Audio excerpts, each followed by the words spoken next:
Sit down and grab your lunch. It's time for the Bolts Brown Bag, the only show where you make the call. Well, I've been a Chargers fan for my entire life, and I'll tell you what, yesterday's performance ranked among the very worst, going back to the Ryan Leaf era, the Kevin Gilbride era, the Dan Henning era, whatever era you want to talk about, one of the worst days of Chargers football you can imagine. A 33-3 loss to the Kansas City Chiefs. And it is our job to talk about that stinker and much more on Bolts Brown Bag. Hey, thanks for taking the time out during lunch on a Monday to join us. I'm Ben Higgins, joined by John Gennaro from Mighty1090.com and BoltsFromTheBlue.com. I mean, do you remember a performance, especially at home, that bad? Maybe on the road a couple of times, but in front of the home fans on the day that LaDainian Tomlinson, you've got your LT jersey on, has his number retired, and that is the best that they can come up with coming off a bye week? Yeah, we didn't get a chance to do Bolts Brown Bag last week, which is why I'm wearing the LT jersey today. He had to be represented in some way. I called it afterwards the worst loss in franchise history. Possibly one of the last games at Qualcomm Stadium. LaDainian Tomlinson, possibly the greatest Charger of all time, having his number retired. For the first time all season, the home crowd, the Chargers crowd, was pretty good. I don't think the Chargers had to go to a silent count or anything like that. And was there anything good from the team? Not one thing. Can you name one good thing? I had very much trouble coming up with the Bolts Brown Bagger of the game, I'll tell you that. There was really nothing to cheer about from moment A to moment Z at the end. And when you turn in a performance that poor, there are consequences. And we'll see what they're going to be. But last night, right on 10 News, I just had to get it off my chest. Went on a little bit of a rant after the game. Well, the Chargers had an extra week to prepare for this game and somehow managed to turn in their worst performance of the season.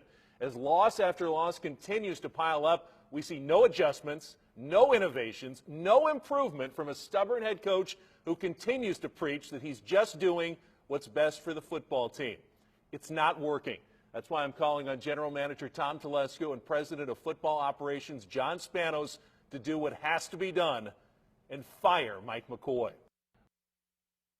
In my original draft, I said to do what is really best for the football team and Nice. fire Mike McCoy, but I thought that was too trite, and I wanted to be serious because I didn't take that lightly by any stretch of the imagination. I know that there are fans out there who will call for the coach to be fired, you know, when they go to 0-1 and they lose by a point on a bad call. I mean, there are some knee-jerk football fans out there.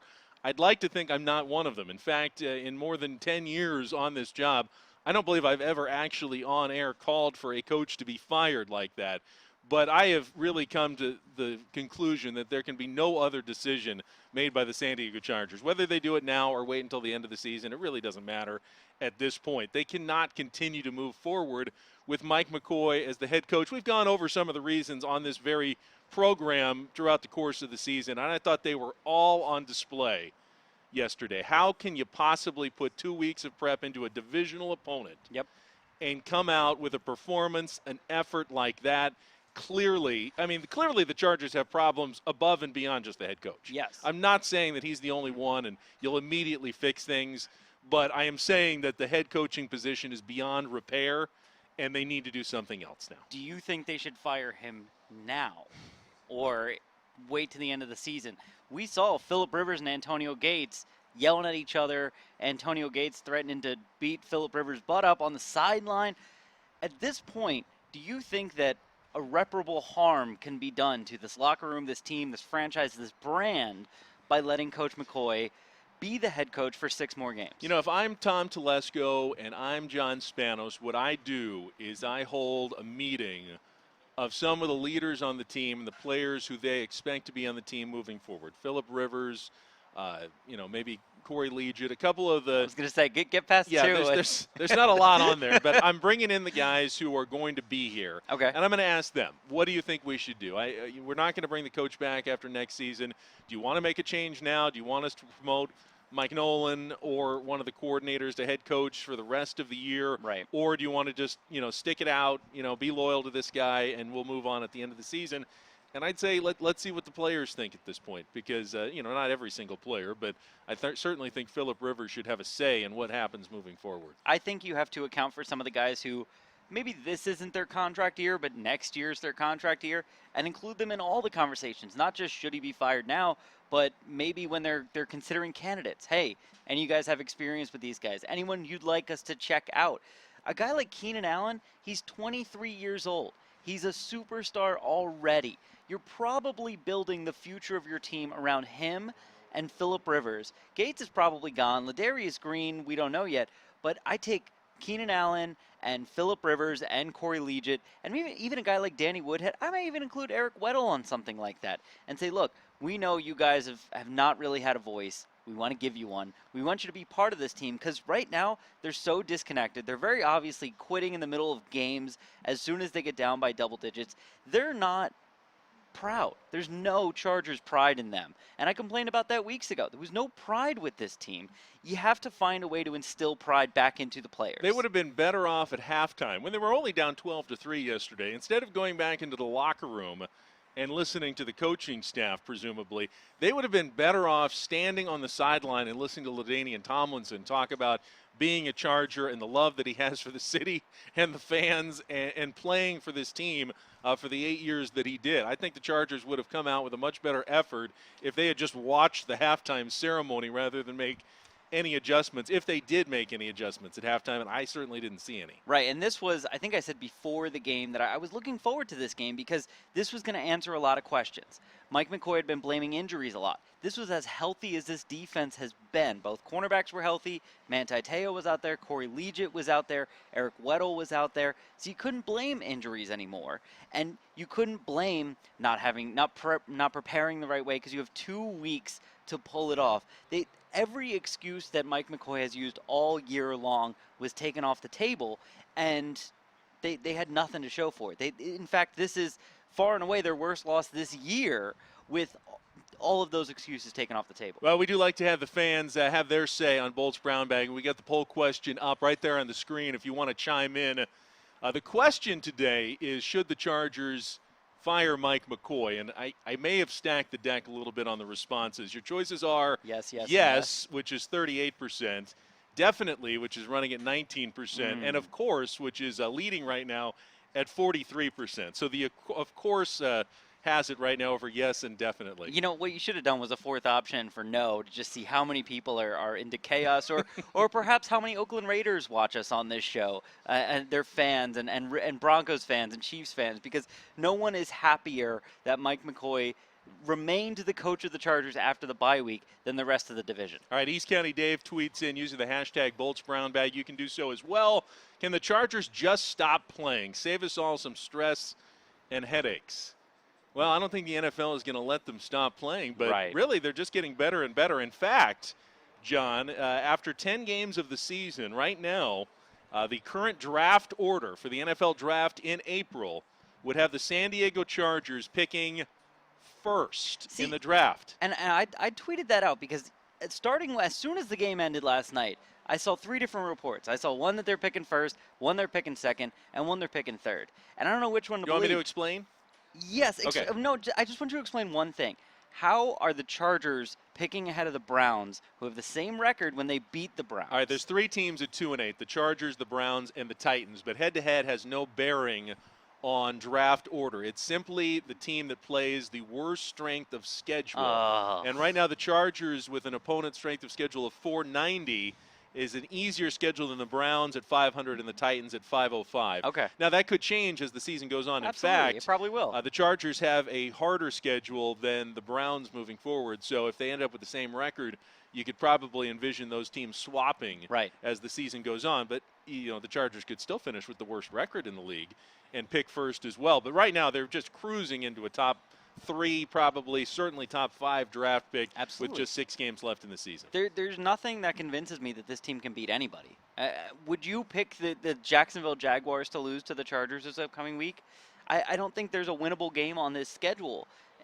We've seen Phillip Rivers play some of his best games all year long, just week in, week out. He wasn't good against the Chiefs, but he's been good for most of the season. They continue to lose games. They've now lost 6 straight.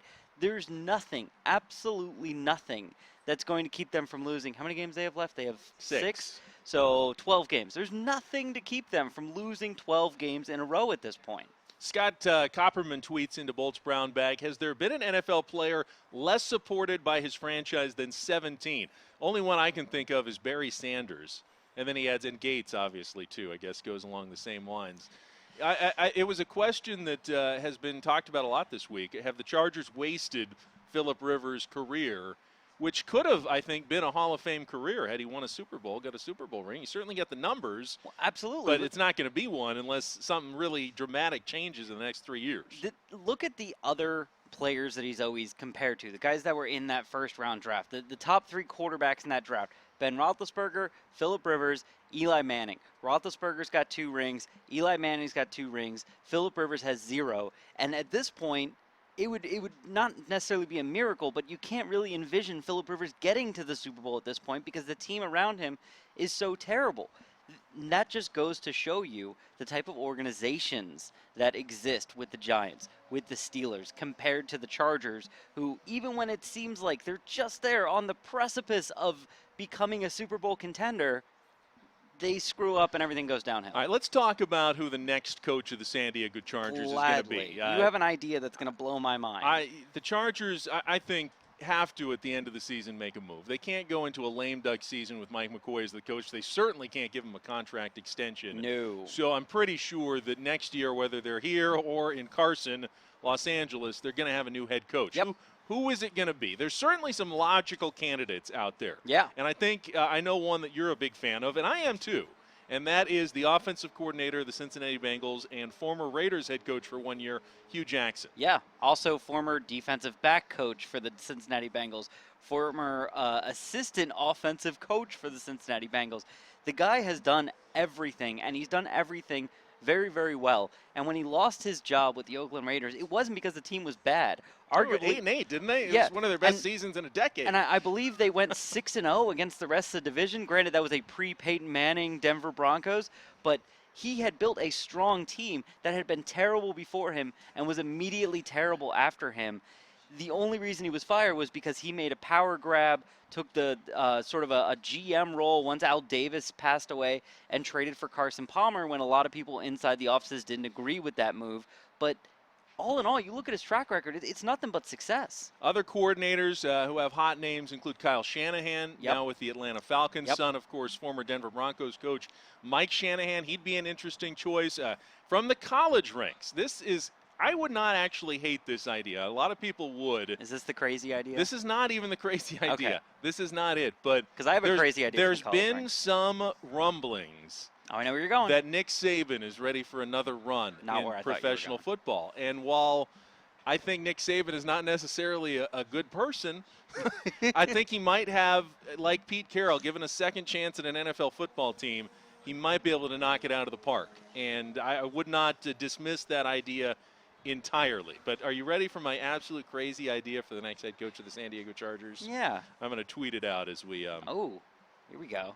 Not even going to rely on Luke over there to tweet from the Bolts Brown Bag account. You ready? This is straight from Ben Hay. Oh, I had that idea when I was driving here. Did you? Yes, I did. How about Peyton Manning as the next head coach of the San Diego Chargers, forced into retirement by inability and the fact that no one wants him to quarterback their team anymore, but not ready to give up the NFL ghost anymore?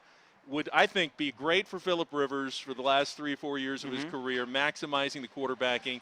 Instantly, the respect of the players, certainly when you bring in one of the best of all time, fantastic with the media. I mean, would be the opposite of Mike McCoy in terms of relations with the fans, would create a tremendous amount of buzz, whether they're in San Diego or in Los Angeles. And this is something, I mean, we've seen it now in Major League Baseball and the NBA, where they're taking players fresh off the field, court, whatever, and right away just putting them into a managerial head coaching position. And it's not like Peyton Manning hasn't been the offensive coordinator of the Broncos and the Colts for 10-plus years going on. So he knows the routine of coaching. I mean, he's clearly one of the hardest-working, film-studying players in NFL history. So he's got that already down. You know, I think the trick with that one is not whether he'd be a good coach, it's whether they could possibly convince him to do it, which I think that's the biggest stumbling block. And here's why I don't think they could. Number one, they're not going to be able to match his salary compared to ESPN or CBS or whoever else wants to hire him to be an analyst to work for 3 hours a week as opposed to working almost 24/7 throughout the week, having to deal with the media before games, after practice several times a week. Being a head coach is not an easy job. It's not usually one you retire into. I didn't have that same thought. I had a similar thought. And this is going to be tricky. And again, they're not going to be able to match his salary, but let's assume that he's interested anyway. President of football operations or vice president of football operations, essentially the guy leading the team. And I think he would do it to sort of follow in the footsteps of John Elway, who has been absolutely fantastic in his role as general manager. I think he's now vice president of football operations with the Denver Broncos. That is a job, doesn't take a ton of time. You just have to make some phone calls, keep an eye on the roster, watch some practice, keep an eye on the games. You get to make the decision over everything. And here's the final reason why I think it's not going to work. Because Chuck Pagano of the Colts is on the hot seat right now. They did win yesterday. But if they decide to make a change in Indianapolis, the Colts would be crazy not to bring, if Peyton Manning really was retiring, not to bring him and give him whatever job in the organization he wanted to have. I mean, I think Jim Irsay would just come right in and say, what do you want to be, coach, president, general manager, all of the above? You want to own the team? Water sure, boy. own the team. Yeah, just give me some of the profits. Give you 20% of the team, whatever, to bring Peyton Manning back into the fold. I couldn't possibly see them not making him an offer he couldn't refuse. So it was a kind of a crazy idea, but... You want my crazy idea? Okay, go ahead. It's halfway between Peyton Manning and Hugh Jackson. It makes a ton of sense, and it's also completely nuts. This is where I thought you were going. In addition to rumblings that Nick Saban may want another chance in the NFL, there are an equal amount of rumblings that for the right price, for the right position, for the job he really wants, Jim Harbaugh might look around and look at what has happened to the 49ers since he left, since he was fired, or just not signed back. Just not allowed to leave, basically. And look at the shape they were in beforehand. He coached there, 3 years, 4 years? They were in the Super Bowl. Playing Chargers and San Diego Ties. They were in the NFC. Yeah, he coached at USD. That's where he started his career. A former San Diego Chargers quarterback. He's got ties. He's probably one of those guys that would look at something like San Diego and go, yeah, I'd like to live there. That's not bad. He's willing to put in the hours. He wants the glory. That's the type of guy, if you bring him in, there's going to be a lot of changes. The whole organization's going to change, and they're probably going to start winning. He might be the most successful NFL quarterback who's ever gone on to head coaching success on the next level. I mean, like you said, most star quarterbacks don't want to put in the work to become a head coach. Well, he has. And they end up fair offensive coordinators, but not usually head coach. But the trick is, after just 1 year at Michigan, at his alma mater, is he going to do that to his school? I'm sure there would be a gigantic buyout, which even the Spanoses could afford if that's really the direction they want to go. But that might be a hit to his image. Well, and here's your your Indianapolis Colts to ruin the whole thing is if he is in fact open to coming to the NFL and being a head coach. The Detroit Lions, owned by the Ford family, are going to basically hand him a blank check and say, look, we fired everybody. We fired every single person in the office who wasn't us. So fill it back up with whoever you want, unlimited budget, because they have much more money than the Spanos family. And you don't have to move. You can stay in Michigan. And that would probably sway him even more than the Chargers. And the Spanos, who, let's be honest, a lot of people call the Spanos family cheap because they don't sign big-name free agents. That's because they don't understand the salary cap, the people that complain about that. But when it comes to paying coaches, they have been a little bit cheap. Mike McCoy is one of the lesser-paid coaches in the NFL. All right, some reaction here. This is from Eric Stengel, who says, Higgins is drinking at lunch again, but let's do it. Get him now. He can install the two-quarterback offense and change the game.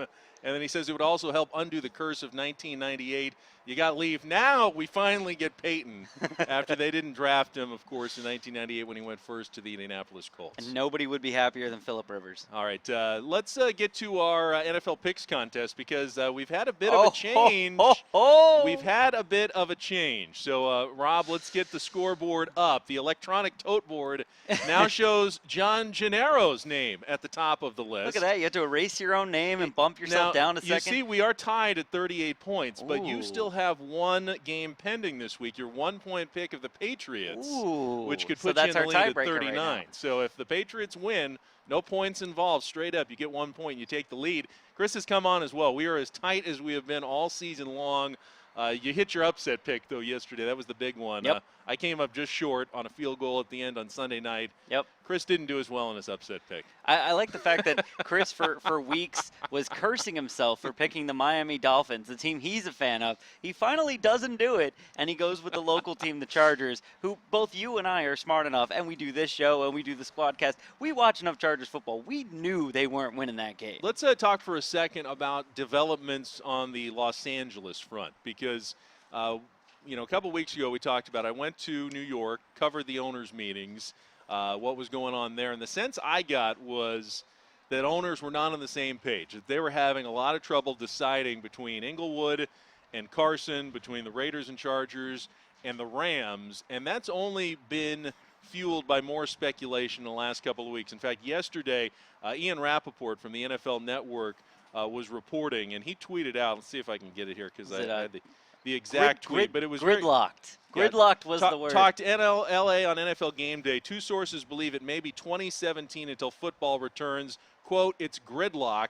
League hoping for a May vote, not certain. Now, a May vote would be difficult to get a team. Even if they wait until May, it would be difficult to tell a team they're moving after they've spent another 5 months in their home cities. And well, not to mention, season ticket sales usually start in March. I mean, the Chargers can only get out of their Qualcomm Stadium contract between, I think, January and February 15th or something. They've got a 2-month window. So, I mean, they can't exercise their out clause of their lease unless they know for sure that they're going to be moving up to Los Angeles. So May would be too late, really, for the Chargers to move, which means there's more and more sentiment that, at the very least, there's going to be at least one more season of Chargers football in San Diego. That does, I mean, we have to account for the fact that, Ian Rappaport's not the only reporter out there. He's not the only one with information. Some of it conflicts.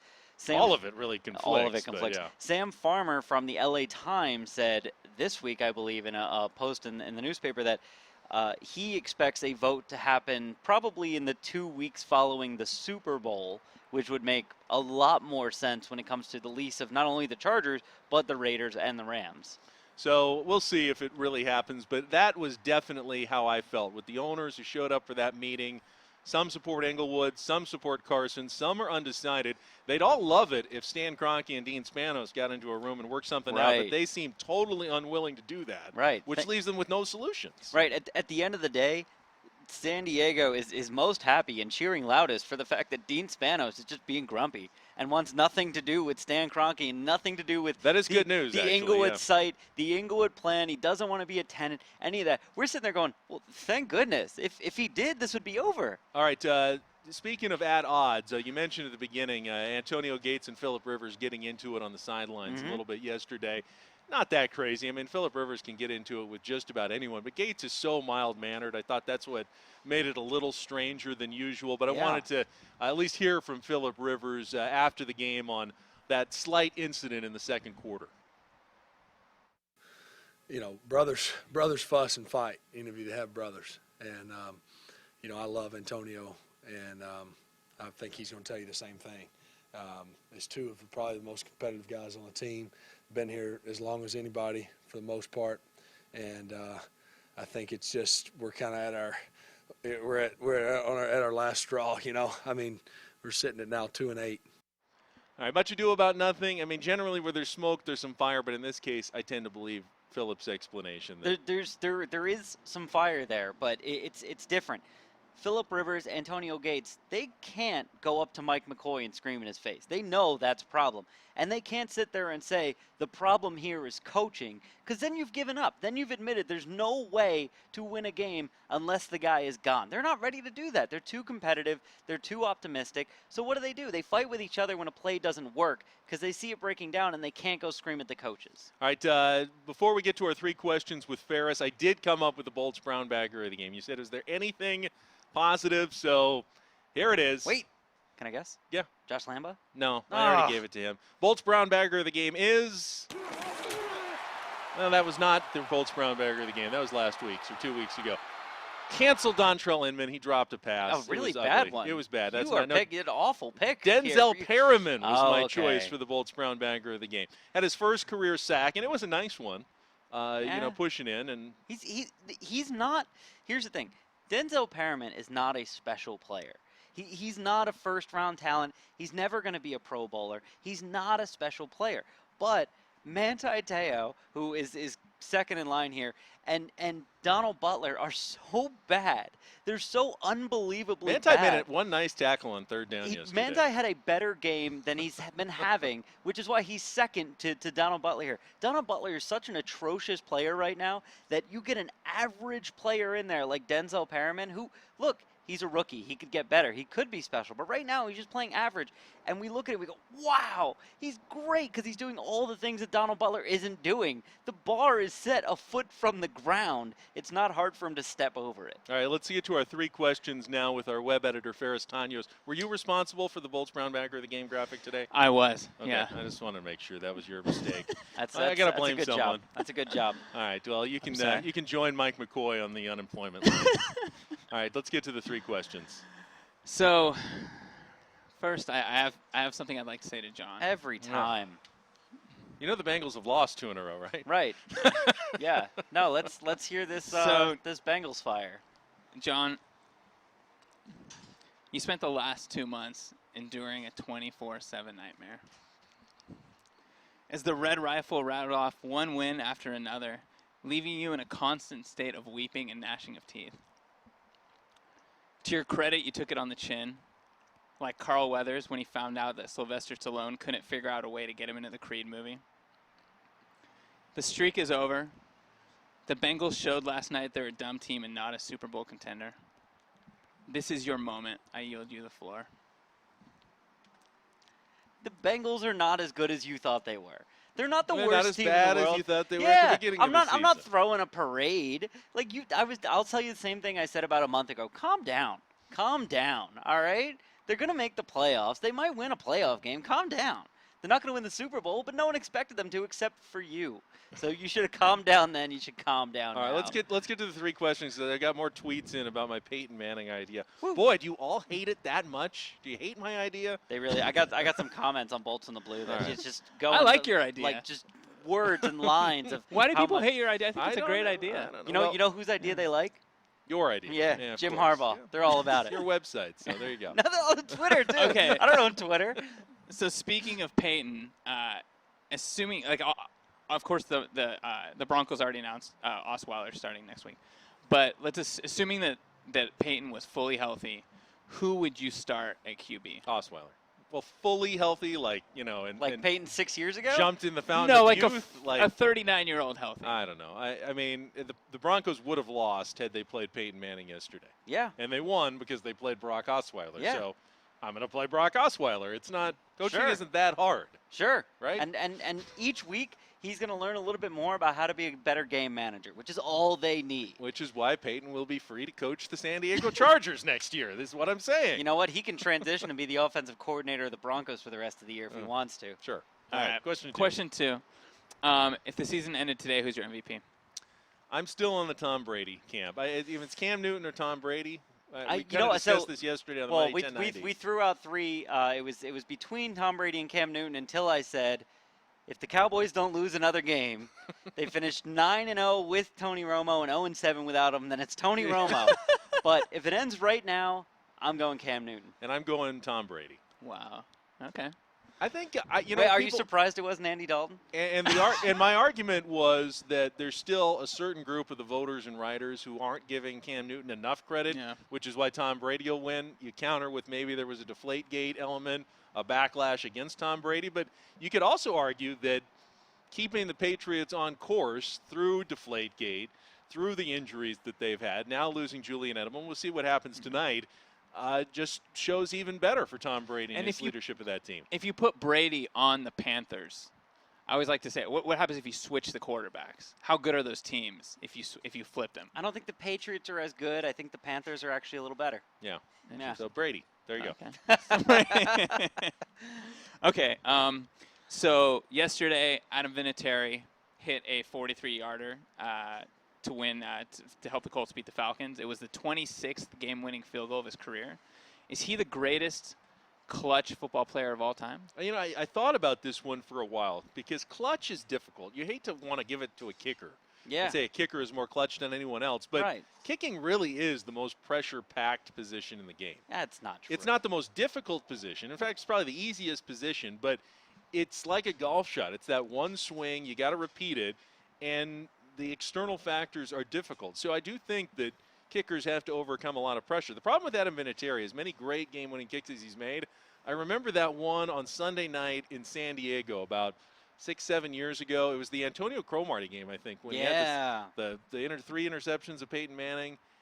But they needed him to miss like a 27-yard field goal, and he did at the end of the game, and the Chargers won because of that. Does that mean he's not clutch? No, of course. He's been a very clutch kicker, probably the most clutch kicker in history. I want to debunk your theory real quick. Okay. So, most pressure-packed position on the field, I completely disagree. Not quarterback. Because quarterbacks, not only are they the one who have to get the team down into position for the kicker to do his thing, the kicker has one thing to do. He doesn't have to use his brain. You could have a donkey fill in for Adam Vinatieri, and half the time he's going to be successful.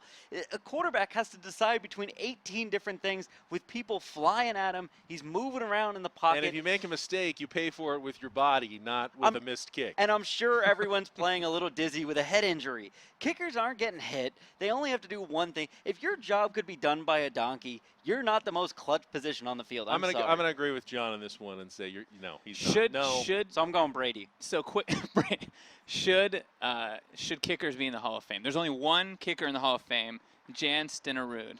Should Vinatieri be in the Hall of Fame? It's pronounced Jan. Yeah. Is it Jan? It is Jan. Jan's.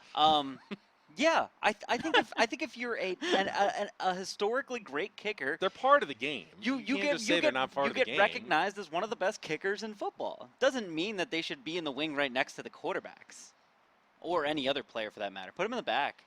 Ferris, thank you very much. Thank you. All right, appreciate it. Let me get to a couple more of these tweets before we wrap it up.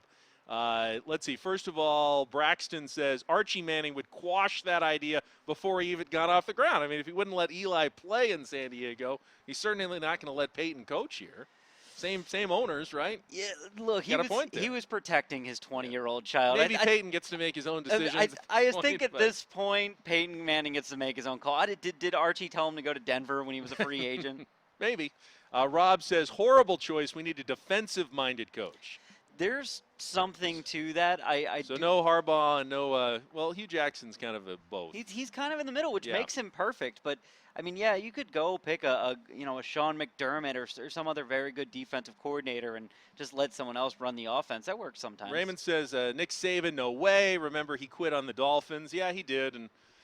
And Pete Carroll was a horrible NFL head coach in his Pete Carroll first was an stint, too. okay head coach. And you know what? Nick Saban was an okay head coach, too. He quit on his team, yes, but he was an okay head coach before he quit on him. Finally, let's get this one. Do you think Spanos can build a solid organization, or are we doomed for perpetual mediocrity?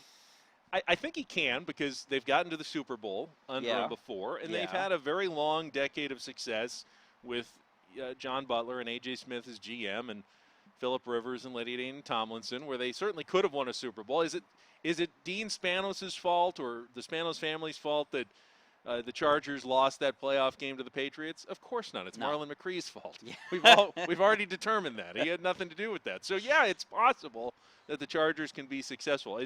Are they going to go down as the best owners in NFL history? Of course not. No, that's the Rooneys. All right, next week, the San Diego Chargers visit the Jacksonville Jaguars. And, Phillip Rivers said after the game yesterday that the Chiefs were just a better team than they are. Yeah. Is it possible to beat them? Sure, but the Chiefs are a better team than the San Diego Chargers. Yeah. Guess what? The Jacksonville Jaguars are a better team than the San Diego Chargers right now. I don't think there's any doubt about it. 5-5? They are 5-5, I believe, or 4-6. They're 4-6 in a game behind the Texans and Colts in the AFC South. Gotcha. They are. I mean, at least the last few weeks, they've been getting better by better as the season. Blake Bortles is having a decent season. He is, and he makes some bad mistakes at the end of games, but it's a growing quarterback. He's a young quarterback. He'll learn from that. I think they're a better team than the Chargers. Let's ignore the fact that the Chargers have to go to Jacksonville, go cross country, play a road game, and all of that. The Jaguars are a better team than the Chargers right now. They should win this game. Odds makers agree. Jacksonville a 4-point favorite. We'll see what happens this week.